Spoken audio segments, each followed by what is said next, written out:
ماشاءاللہ آج کے اس مسابقہ خطابت کا آغاز قرآن کریم اور نعت نبی صلی اللہ علیہ وسلم سے ہو چکا ہے، تو آئیے اب ہم اپنے پروگرام کو آگے بڑھاتے ہیں۔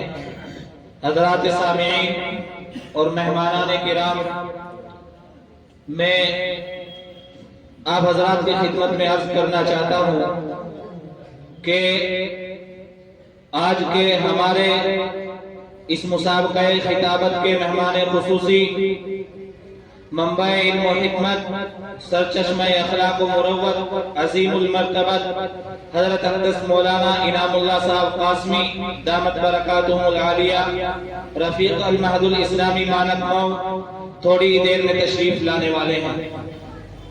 اور آج کے اس مسابقہ خطابت میں حکم اول کے فرائض انجام دینے کے لیے خوش مزاج شخصیت کے مالک، عمدہ بیان خطیب، ادیب وقت حضرت اقدس مفتی محمد ناصر الدین صاحب مظاہری، ایڈیٹر ماہنامہ جامعہ مظاہر اردو سہارنپور، اسٹیج پر تشریف لا چکے ہیں۔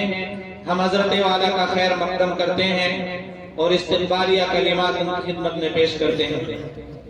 اسی طریقے سے حکم ثانی کی حیثیت سے مسابقے کو رونق بخشی ہے عظیم ترین علمی اور دینی شخصیت، عظیم الشان ادارے کے بے مثال استاذ، جن کا علمی خانوادے سے تعلق ہے۔ میری مراد جناب حضرت اقدس مفتی محمد اسجد صاحب ہریدواری، زیدہ مجدہ، ناظم تعلیمات، مدنی مدرسہ امبے کا پیر۔ حضرت والا بھی اسٹیج پر جلوہ افروز ہے، میں حضرت والا کا بھی تہہ دل سے شکر گزار ہوں۔ حضرات، مسابقہ خطابت انجمن بزم جمیل کے تحت پورے سال عربی و فارسی کے طلبہ کے مابین مشق اور تمرین کرائی جاتی ہے۔ حضرات سامعین اور معزز مہمانان کرام، عزیز طلبہ، آج کے اس پروگرام کو جو عنوان دیا گیا ہے وہ ہے مسابقہ خطابت۔ تو آئیے اب بلا تاخیر تقریری پروگرام کا آغاز کرنے جا رہے ہیں۔ 7 منٹ پر دوسری گھنٹی پر اپنی تقریر ختم کرنی ہوگی، نہیں تو نمبر حکم حضرات وضع کر لیں گے۔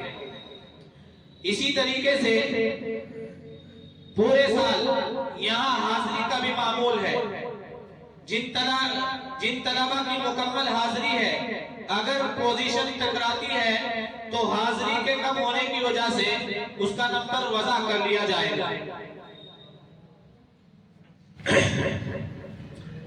اب میں بلا تاخیر آج کے اس مسابقہ خطابت میں نمبر دینے کے لیے ہم نے مہمانان کرام اور علماء کرام کو بلایا ہے، جن کو ہم حکم اول اور حکم ثانی کے نام سے اس اشتہار میں عنوان دیا گیا ہے۔ طلبہ کرام کی پوزیشن، اول نمبر کس کا ہے، دوسرا کس کا ہے، تیسرا کس کا ہے۔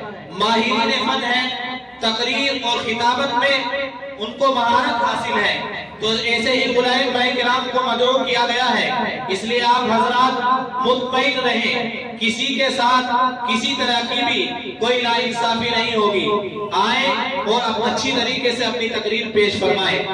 اب میں بلا تاخیر حکمیت کے فرائض انجام دینے کے لیے بہت ہی ادب و احترام کے ساتھ درخواست کر رہا ہوں حکم اول حضرت اقدس مفتی محمد ناصر الدین صاحب مظاہری، ایڈیٹر ماہنامہ جامعہ مظاہر اردو سہارنپور سے کہ حضرت والا تشریف لائیں اور اپنی نشست پر براجمان ہوں۔ اسی طریقے سے آج کے اس عظیم الشان مسابقہ خطابت میں حکم ثانی کی حیثیت سے مسابقے کو رونق بخشی ہے حضرت اقدس مفتی محمد اسجد صاحب، ناظم تعلیمات مدنی مدرسہ امبے کا پیر نے۔ حضرت والا بھی اپنی نشست پر براجمان ہو چکے ہیں اور اپنی نشست کو رونق بخشتے ہیں۔ بسم اللہ الرحمن الرحیم، ان الحمد للہ والصلاة والسلام على رسول الله. أما بعد فأعوذ بالله من الشيطان الرجيم. بسم الله الرحمن الرحيم. قال الله في القرآن الكريم: وإن كنتم في ريب مما نزلنا على عبدنا فأتوا بسورة من مثله وادعوا شهداءكم من دون الله إن كنتم صادقين. صدق الله العظيم. مکافانی مکی آنی ازل تیرا ابد تیرا، مکافانی مکی آنی ازل تیرا ابد تیرا، خدا کا آخری پیغام ہے تو جاویدہ تو ہے.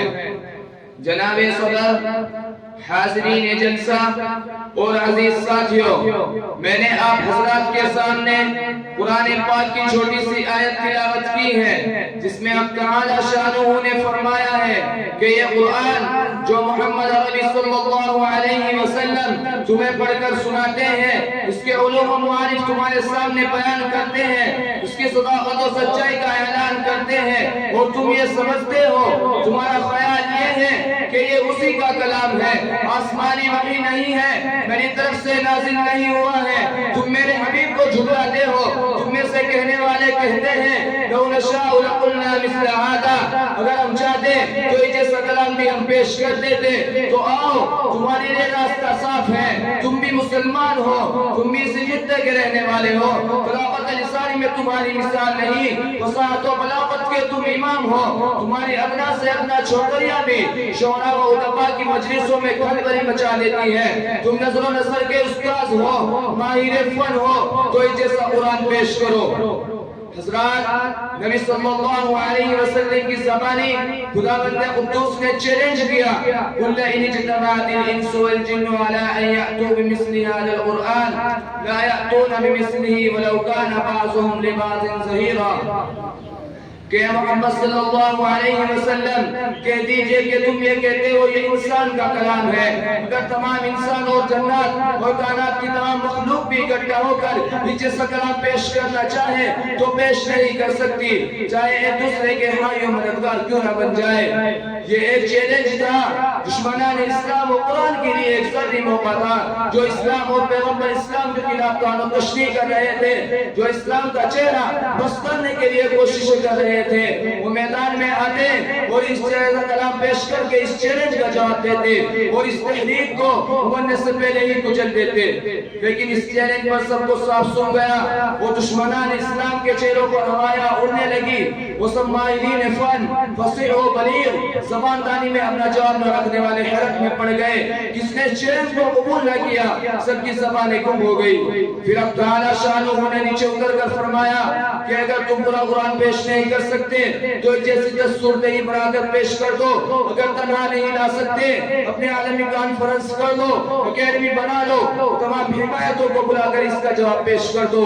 ارشاد فرمایا: ام یقولون افترا قل فأتوا بعشر سور مثله مفتریات وادعوا من استطعتم من دون اللہ ان کنتم صادقین.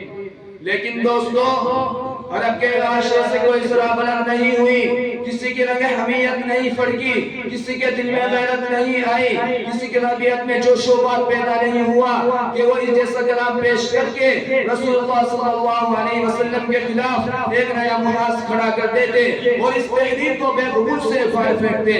اللہ تبارک و تعالی نے ان کے رنگ حمیت کو پھر للکارا، ان کی غیرت پر بھی تیشہ زنی کی، ان کے شک و شبہ کو پھر مہمیز لگائی اور صداقت کا اعلان کیا.